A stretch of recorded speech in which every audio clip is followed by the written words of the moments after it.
It's 9:59 p.m. September 6th. So here's a few ways you can try to stop Satan. I don't know if you can, but you know, here's a few ways. One, expose the RICO, expose the terrorism. They get their assets freezed and seized.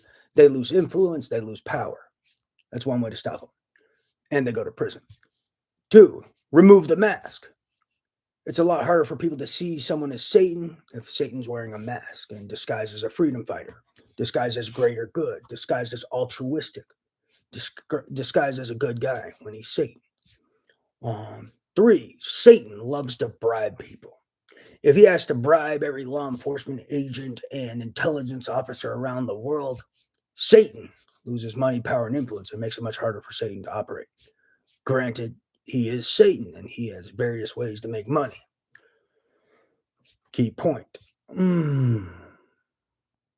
Expose the terrorism, expose the RICO, expose the terrorism and RICO to Satan's contacts.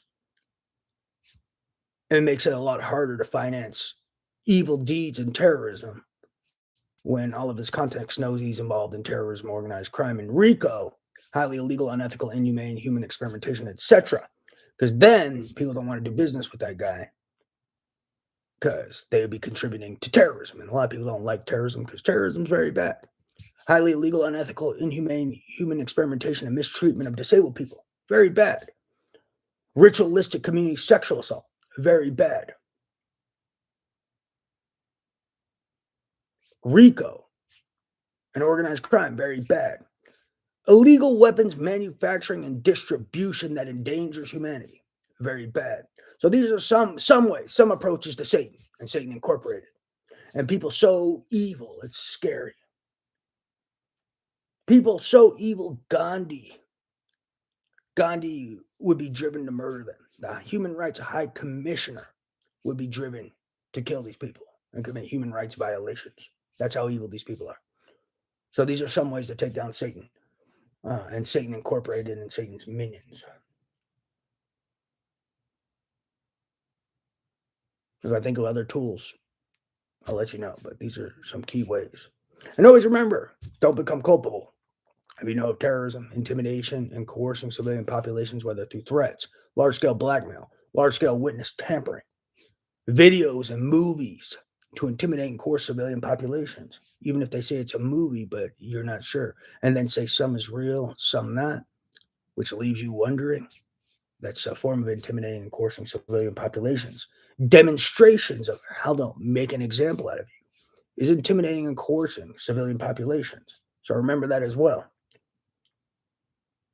And also remember, if you're looking at 6 months, a year, 5 years, don't turn it into life. Because some of these guys are looking at life and the death penalty. So if you're looking at 6 months, a year, a fine, giving up money or property that's not yours,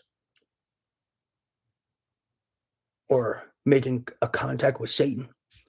He is Satan. You want to be in contact with Satan? Money isn't everything. And if he's Satan, what he's going to ask you to do? And you show up, he's going to hand you syrup or jelly to eat his ass with. Is he going to ask you for your wife and rape your wife in front of his face, in front of your face? What's Satan going to do to you? Because these guys are crazy, some of these guys. And they've even conspired these sorts of things. And some of these guys may have done these sorts of things based off some of the stories I'm hearing. So do you want to toss Satan's salad? I mean, how do you feel comfortable with people that disgusting roaming around in America and outside of America? Let's wake up here. But these are some ways to take down Satan. If I think of other methods, I'll let you know. Praise Jesus.